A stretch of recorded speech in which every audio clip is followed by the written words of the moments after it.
আসসালামু আলাইকুম প্রিয় ভাই ও বোনেরা, আপনারা সবাই কেমন আছেন? আশা করি আল্লাহর অশেষ রহমতে সবাই ভালোই আছেন। আলহামদুলিল্লাহ, আমিও আল্লাহর অশেষ রহমতে ভালোই আছি। আজকে আমি নারায়ণ পদের সবজি দিয়ে ভুনা খিচুড়ি রান্না করব। তার জন্য এখানে আমি পেঁপে, আলু, গাজর, পাতাকপি, ফুলকপি, মুরগির মাংস, টমেটো, ধনিয়া পাতা, কাঁচামরিচ, পোলার চাল, এটা হচ্ছে বুটের ডাল, তারপর আদা রসুন মানে সব কিছু যা যা লাগবে রেডি করে নিয়েছি। এটা হচ্ছে মুগ ডাল আর মুসুরির ডাল, সব কিছু আপনাদের এক নজরে দেখিয়ে দিলাম। তারপর এখানে আদা রসুনের সাথে জিরে একবারে ব্লেন্ডার করে নিব, তার জন্য পরিমাপটা একটু দেখিয়ে দিলাম। এই যে ব্লেন্ডার করে নিয়ে এসেছি। এখানে লবঙ্গ, এলাচ, দারচিনি, সাদা গোলমরিচ, কালো গোলমরিচ আর বিরিয়ানির মশলা, এগুলো সব কিছু রেডি করে নিয়ে চলে আসলাম রান্নাঘরে। একটা পাতিল দিয়ে পরিমাণ মতন তেল দিয়ে তেলটা গরম করে নিয়েছি। তারপর দিয়ে দিলাম কুচানো পেঁয়াজ, তারপরে দিয়ে দিলাম সাদা কালো গোলমরিচ, লবঙ্গ, এলাচ আর তেজপাতা। এখন দিয়ে কিছুক্ষণ ভেজে নিয়েছি অফ ক্যামেরায়। তারপরে দিয়ে দিব আদা রসুন জিরা বাটা পরিমাণ মতো। আসলে আমার কাছে খিচুড়িতে মশলাটা একটু বেশি হলেই মজা লাগে। এই খিচুড়িটা এত মজা হয়েছে যা বলার মতন নয়, এজন্য আপনাদের কাছে একটু শেয়ার করলাম আমি এভাবে রান্না করি। মশলাটা যদি পারফেক্ট দেওয়া হয় তাহলেই এটা খেতে অনেক স্বাদ হয়। তারপর দিয়ে দিলাম স্বাদ মতন লবণ। এখন দিয়ে দিলাম পরিমাণ মতন হলুদের গুঁড়া, তারপর দিয়ে দিলাম পরিমাণ মতো মরিচের গুঁড়া,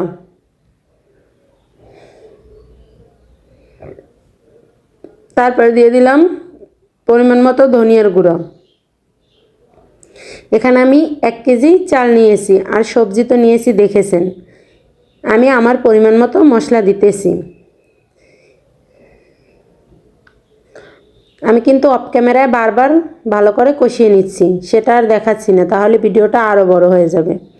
তারপর কাঁচামরিচ দিয়ে ভালো করে কষিয়ে নিয়েছি। এখন মুরগির মাংসটা দিয়ে ভালো করে কষিয়ে নেব অফ ক্যামেরায়। মানে কষানোটা তো আমরা সবাই পারি, তার জন্য আর দেখাচ্ছি না, এত দেখাতে গেলে ভিডিওটা অনেক বড় হয়ে যায়। বেশ কিছুক্ষণ কষিয়ে এখানে আমি যে বিরিয়ানির মশলা নিয়েছি 1 প্যাকেট, এটার অর্ধেকের বেশিটা দিয়ে দিয়েছি, বাকিটুকু দেব। এখন দেব না, পরে দেব, সেটা দেখতেই পাবেন। তারপরে দিয়ে দিলাম বুটের ডাল। বুটের ডালটা আমি একটু বেশি করেই ভিজিয়েছি, এজন্য আমি যতটুকু লাগে অতটুকু দিয়েছি। আর আমার কাছে মনে হয় যে খিচুড়িতে ডালের পরিমাণটা আর মশলার পরিমাণটা যদি বেশি দেওয়া হয় তাহলে নিরামিষ রান্না করলেও খেতে অনেক মজা হয়। কেউ স্কিপ করবেন না, একটু স্কিপ করলে তাহলে বুঝতে পারবেন না, কারণ আমি যতটুকু প্রয়োজনীয় ততটুকু রেখেছি, অপ্রয়োজনীয় কোনো ভিডিও রাখিনি। তারপর কিন্তু আমি মাংসটা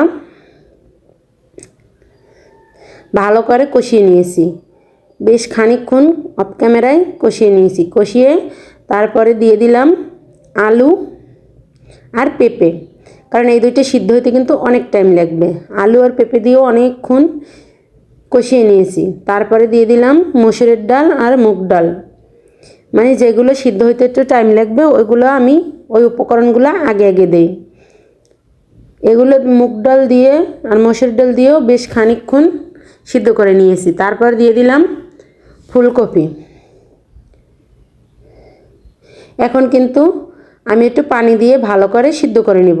যে সকল ভাই বোনরা আমার ভিডিওটি দেখেন এবং লাইক, সাবস্ক্রাইব, কমেন্ট করেন তাদেরকে অন্তরের অন্তঃস্থল থেকে অসংখ্য অসংখ্য ধন্যবাদ আর অনেক অনেক দোয়া। অনেক ভাই বোনরা আছেন ভিডিওটি দেখেন কিন্তু একটা লাইক দিতে ভুলে যান, তাদেরকে বলছি প্লিজ একটা লাইক দিয়ে ভিডিওটি কন্টিনিউ করবেন। তারপর দেখুন পানি দিয়ে আমি সব কিছু সিদ্ধ করে নিয়েছি, মানে অল্প একটু সিদ্ধর বাকি আছে, ওটা চালের সাথে হয়ে যাবে। এখন আমি চাল দেওয়ার আগে আগে পাতাকপি আর গাজর দিয়ে কিছুক্ষণ জাল দিয়ে নেব অফ ক্যামেরায়। আর আমার ভিডিওটি যদি আপনাদের কোনো অংশ ভালো লেগে থাকে তাহলে চাইলেই আমার চ্যানেলটি সাবস্ক্রাইব করে রেখে দিতে পারেন, পাশে থাকা অল বাটনটি বাজিয়ে। আমি কোনো ভিডিও ছাড়ার সঙ্গে সঙ্গে আপনাদের কাছে নোটিফিকেশন চলে যাবে, আপনারা আপনাদের সময় সুযোগ মতন দেখে নিতে পারবেন। তারপর দেখুন গাজর আর পাতাকপি দিয়ে কিন্তু আমি অনেকক্ষণ কষিয়ে নিয়েছি। এখন আমি দিয়ে দিলাম চাল দিয়ে একটু নেড়ে চেড়ে এখন যা যা উপকরণ আছে সবগুলো আমি একবারে দিয়ে দিলাম পেঁয়াজ কলি। আর আমার নতুন পুরাতন সকল বন্ধুদেরকে অসংখ্য ধন্যবাদ জানাই আমার সঙ্গে থাকার জন্য। আমি কিন্তু প্রত্যেকের ভিডিও লাইক দিয়ে ফুল ওয়াচ করে দেই, তাই আপনারাও তাই করবেন। আমরা একে অপরের পাশে না থাকলে কখনো সামনের দিকে এগিয়ে যেতে পারবো না। তারপর আমি এখানে অল্প পরিমাণে পানি দিলাম, যেহেতু এটা সবজির খিচুড়ি তার জন্য কিন্তু পানিটা বুঝে শুনে দিতে হবে, না তো কিন্তু ঝরঝরা হবে না, কারণ সবজি থেকে অনেকটা পরিমাণ পানি বের হবে। এই জন্য এখানে আমি কিন্তু খুবই অল্প পরিমাণে পানি দিলাম, আপনারা দেখতেই পাচ্ছেন। এখন আমি ওই যে বিরিয়ানির মশলাটা বাকিটা দিয়ে দিব। এই পর্যায়ে দিলে এটার ঘ্রাণটা কিন্তু অনেক সুন্দর থাকে। এখন যা যা উপকরণ লাগবে সবগুলো আমি একই সঙ্গে দিয়ে দিব।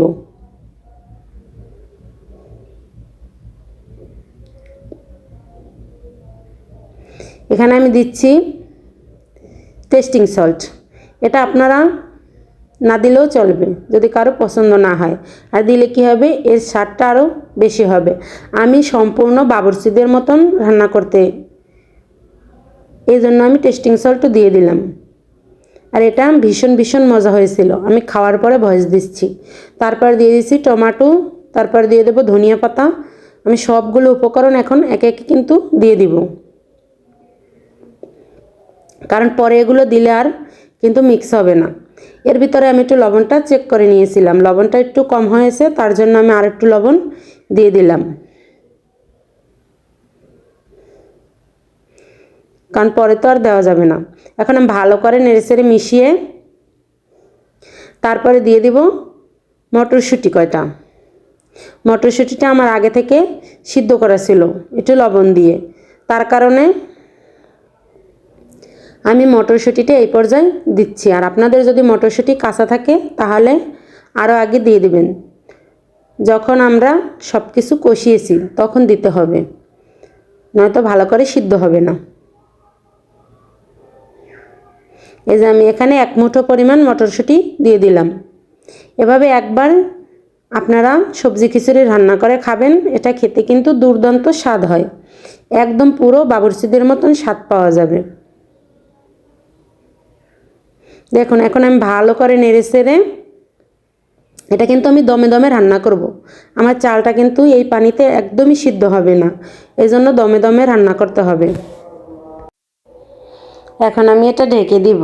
তারপর দেখুন ফুটে ওঠার পরে কিন্তু এই যে গামাখা হয়ে গিয়েছে পানিটা। এখন আমি এভাবে একটু নেড়ে চেড়ে দমে রেখে দেব, একদম চুলা ঢিম করে, নয়তো কিন্তু নিচ থেকে পোড়া লেগে যাবে আর খেতে স্বাদ হবে না।